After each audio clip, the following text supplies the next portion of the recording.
Welcome to the Frank Imani Show. I'm yours, Imani. Our topic of today is setting boundaries in a friendship. Our guest today is Winnie, who is going to share with us her experience. Welcome, Winnie, to the Frank Imani Show. Who is Winnie? Winnie is a happy guy, a happy lady. She loves laughing and also smiling. It's part of her life in everything that she does. And Winnie, she's a born-again Christian. She loves the Lord, and she's so extroverted also, and she loves nature. Through your experience, how do you set boundaries in a friendship? They say experience is the best teacher. Yeah, indeed it is, because I've really seen it work.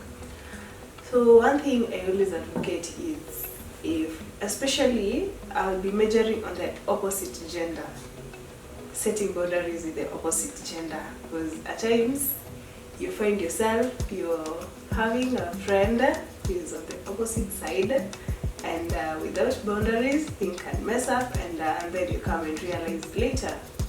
So from my experience, I once had male friends, and around 3 or 2, there was no boundaries, so you could talk about anything and everything.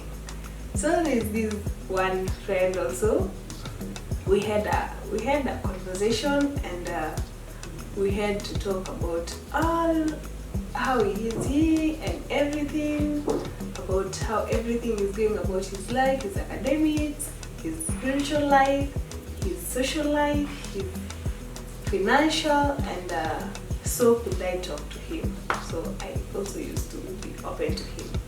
Okay, how long were you how long were you in this friendship with the opposite sex? It was around 3 years. 3 years was a long time. Yeah, it was really a long time because we had not defined it. So what led you to set these boundaries? What led Or me? was it you or him who noticed that you need to set boundaries? It was me who noticed first because of the accountability. I have friends who are my close accountabilities. So they could come and could ask, hey, Winnie, what's not happening between you and so and so? So from there, around two came, and it dawned into my heart that, yeah, there's something has to be done. So I took time and I called a conversation and asked him. So Winnie, if I may ask, are you sure there was nothing between you and him, as in there's nothing in your heart, there were no feelings, you were just talking?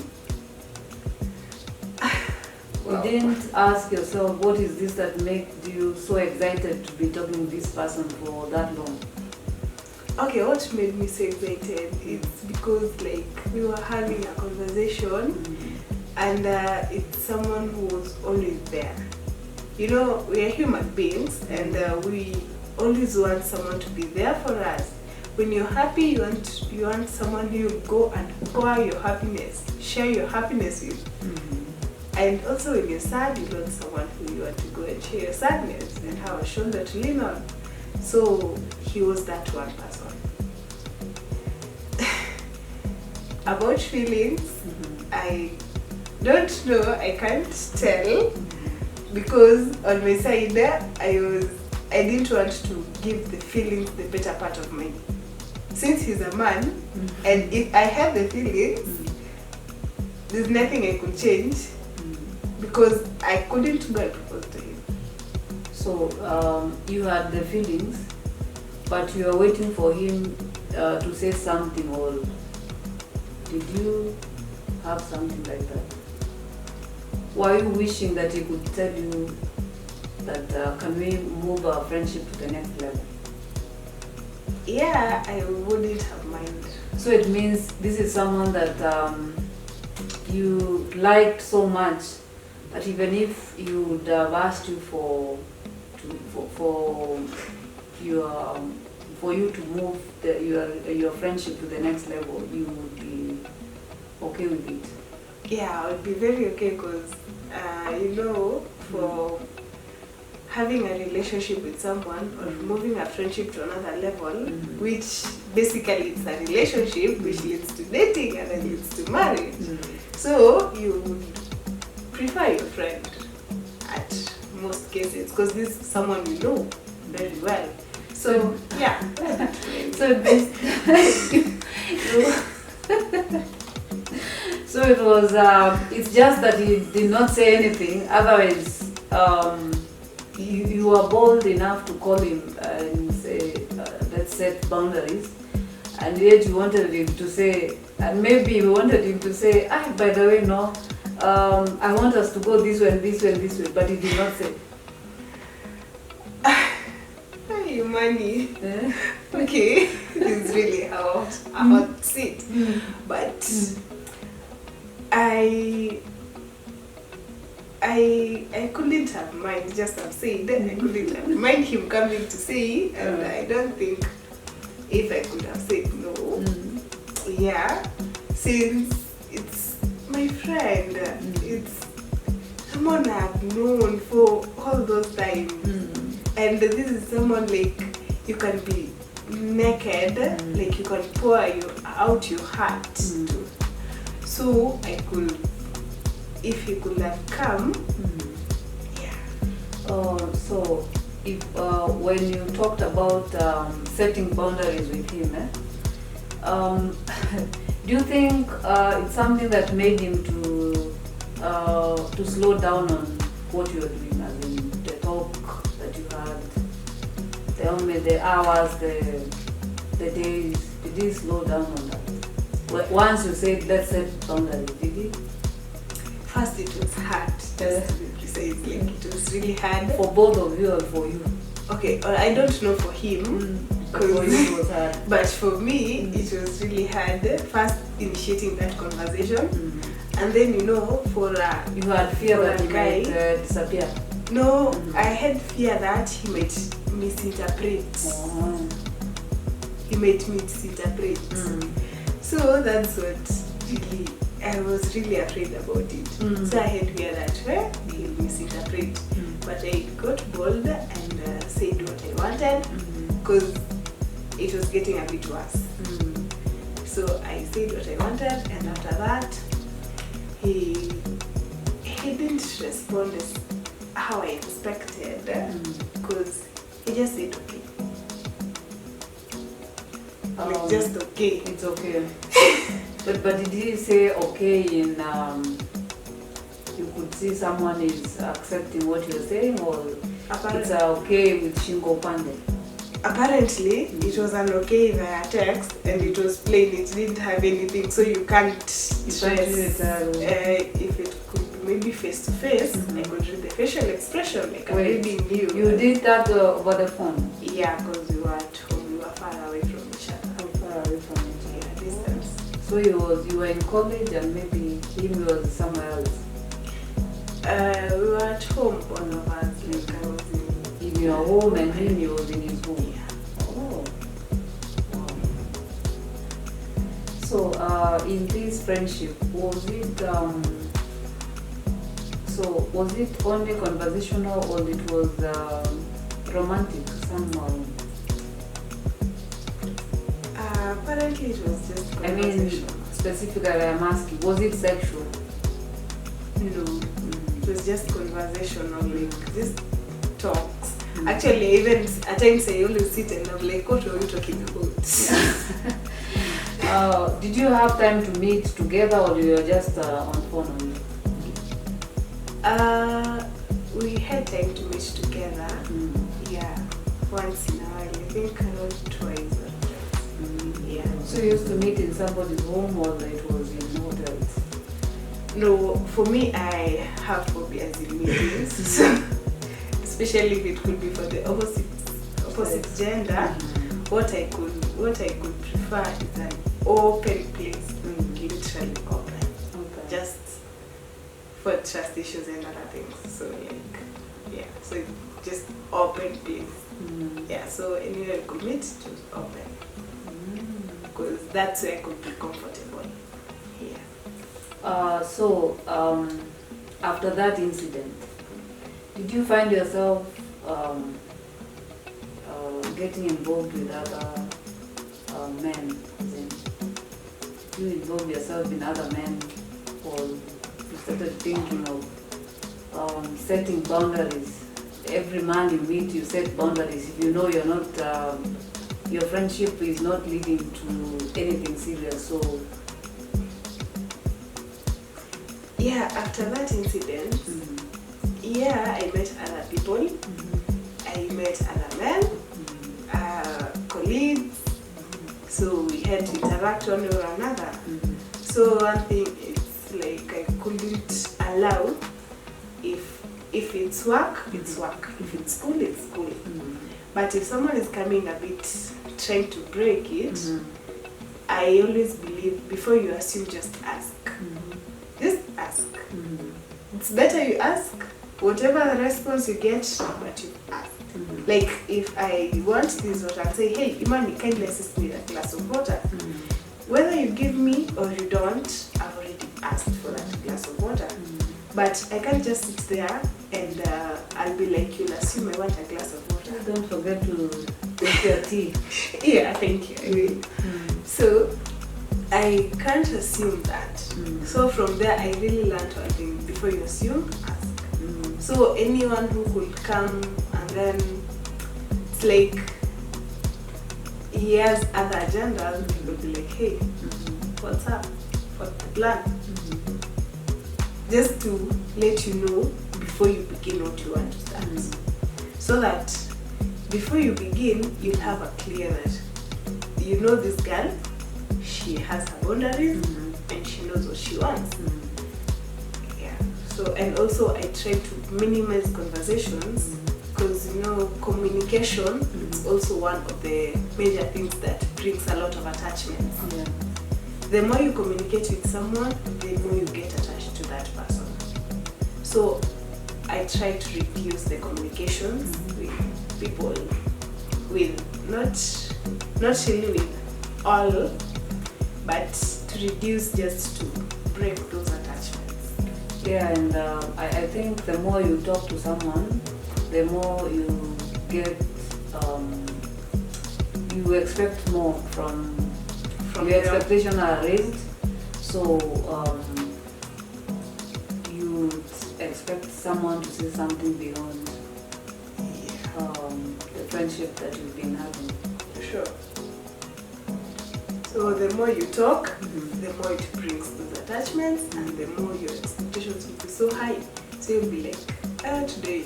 And then also, if you don't talk, you'll be like, what's not happening?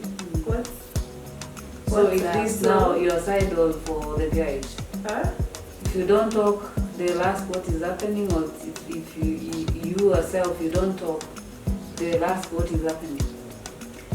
Okay, like on my side, it's when you break that communication and we've used to talk, like if we talk every day and then like almost a week we don't talk, obviously there's a signal of like, is this person okay? Are they really okay? But I won't mind that much, because if you want to let me know, you let me know. But breaking the communication, making the communication a bit moderate, it's good compared to conversing with someone every day. You guys are not dating, so it's not good. According to me, because it brings a lot of attachments. Because the more you talk to a person or a guy who is a guy, specifically a man, the more you talk to him, the more you build feelings. And maybe sometimes this person is not even interested with you. He just wants to talk to you, or just wants to say hi, nothing else beyond. He's just on his own. But I think most of the ladies have found themselves in that situation, especially ladies. But I've seen guys who have been in a friendship with ladies and they assume that they are together, and tomorrow they just hear that they've gotten married. Okay? Some, they stay in such a friendship. They blame the ladies and say, and they don't say what they want. Yeah, they should just, one thing about men, you should just speak up. Just speak up and let this girl know what you really want. If you want a future with someone, just talk to them and let them know. Mm-hmm. Don't leave someone there hanging. And and then after some months, you come and send them an invitation letter. You know, we are human beings and we have feelings. So men should not just hang around you or around ladies without telling them what they want. That's what you're saying. Yeah, that's what I'm trying to say. Like, these are Swahili slang. People always say that. Usipoongea utachota maji kwa harusi. Kwa harusi. Imagine nadhani nachota kwa harusi. As in, if you don't talk, like, let's say a gent doesn't talk what she wants for a Okay, so it means fetching water in a wedding, it means you'll be invited. You'll get the card and you'll be invited to the wedding. Exactly. That's a good slang. Yeah? If you don't say what you want to a lady, you'll fetch water in the wedding.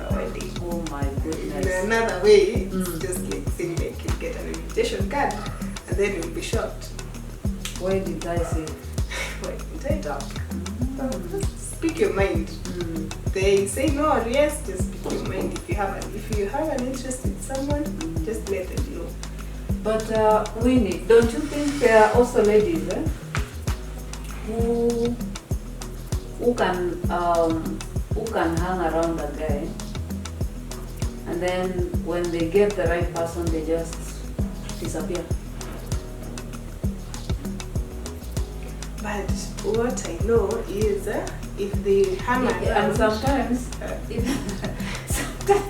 sometimes even these guys have already told you what they want, but you just when you get another person, you just disappear. Oh no, you see it like they have already told you what they want. And even some, they are preparing to tell you what they want, because some guys may not rush to tell you what they want. Yeah, some sure. They may not Yeah, rush. they may not. They may be having interest with you, but they won't say what they want on the spot. They have to take their time. To know whether the person they are telling what they want to tell you, it is the right thing. You are the right person for them. So, what do you say about that? Okay, for the first scenario, like a lady hanging around a guy, and if the guy hasn't talked, that one, and then that lady comes and finds another guy and disappears, it's okay, because the guy hasn't talked. So the lady, like, if she's okay with where she's going, she'll just go and live here, because it's like wasting their time. These other guys like wasting So their there's time. a feeling that their time will be wasted if they continue hanging with this guy. So when another guy shows up and is serious, for them to go, it's not just because they hate this person, just because they were not able to express themselves and say the exact thing they want with them. Yeah, they can go if they, most ladies, or for the ones I've interacted with, they want someone who is serious, someone who is focused, and someone who knows what they want. Like, nowadays it's not that you have to be told that and handsome, no. It's a bit old, but they want someone who is focused, who knows what they want, and also know they understand what they want. So when you say what they want and understand what they want, what is this want?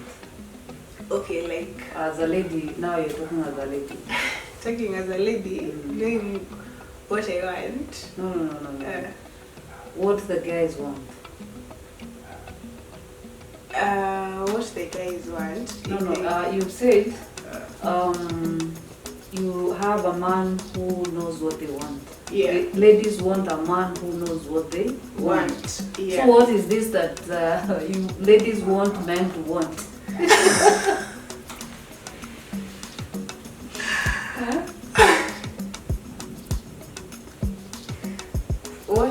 What I was trying to bring is like they want someone who know what they want in this perspective.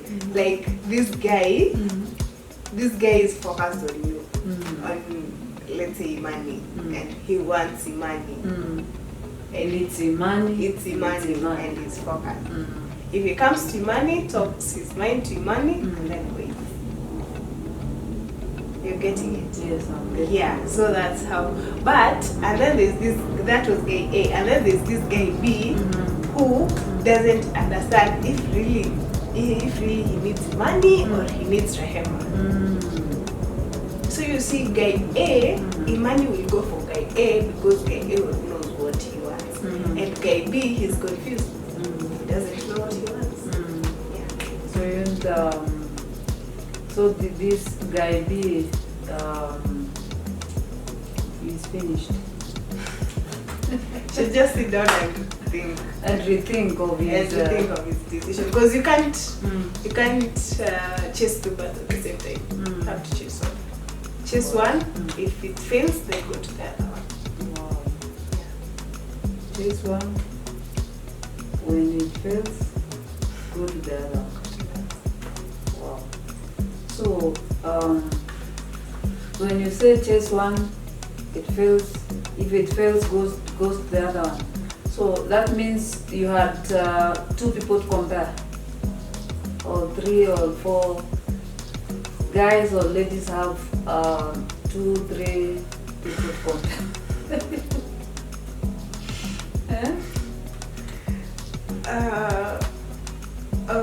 One thing I understand, I read on Alcott Men's book.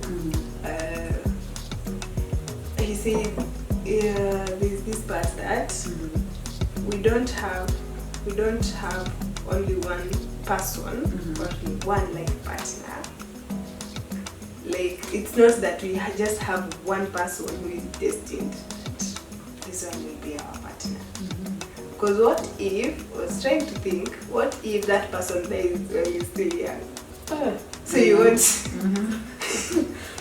So like, God always gives us a variety of choices. He gives us choices and we have to choose on them. So from there, that's when you can choose, and also you can, because there's God's will and there's man's will. So you have to just let God and also let yourself to align to God's will. So that's where it also applies even choosing a partner, even from dating, from a relationship. Yeah, don't tell me all. I got you.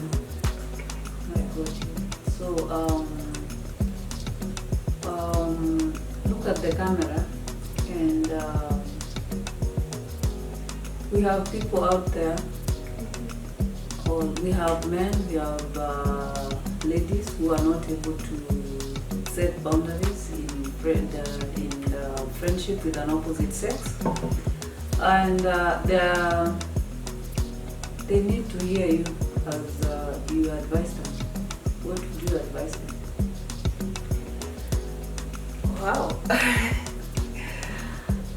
What I'd love to tell you is that boundaries are really, really important, just as the way friends is important in a house, like in an apartment. You have to have, so that you don't allow maybe things to come inside. So for you, you should have your own boundaries, but don't be too strict to people. Allow yourself to be flexible and make sure when someone crosses your boundary, just let them know, because it will help them know how to deal with you, and also it will help them how to live with people in the society. So make sure you understand, and for you to set a boundary, you have to understand yourself and also to get to know what you and who you really are. So my last piece of advice is, before you assume, just ask, and be ready to confront someone who breaks your boundaries. So Winnie, before we finish this, what are some of the examples of boundaries that you would advise people, the exact boundaries that you would advise someone out there? Examples. The exact examples Yes. of boundaries. Yes. One thing is avoid too much communication, especially the opposite sex. If you don't have anything, or you guys don't have a plan of making the friendship to another level, avoid too much unnecessary, not really too much, unnecessary conversation, and also live in your space. Live in your space, and don't just let anyone and every dick and Harry that comes around to enter into your space. Live in your space. If you don't like someone shouting, just tell them, sorry, I don't like someone shouting, and they'll be okay.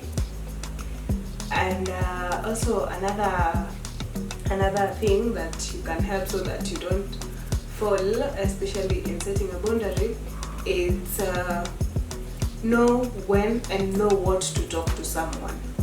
Like, know when and what to talk to someone. In this perspective, I'm meaning, like, you can't talk to a gent everything, especially a gent friend. You're a lady, you can't tell him everything that is happening. It will bring an emotional, and it will lose emotion. It will bring emotional attachments that will cause other effects. So know what and when to talk to someone. So you can, if you want a shoulder to lean on, just go and lean to a lady's shoulder. If you're a guy, you want a shoulder to lean on, go and lean to a guy's shoulder. Yeah, that's what I can say. Thank you, Winnie, for coming to the Frankie Money Show. We are glad to have you. It's a pleasure. Thank you very much. We've come to the end of our show, and in this show we say iron sharpens iron. You've heard for yourself from Winnie that you need to set boundaries in a friendship with an opposite sex if you want to be safe. Thank you.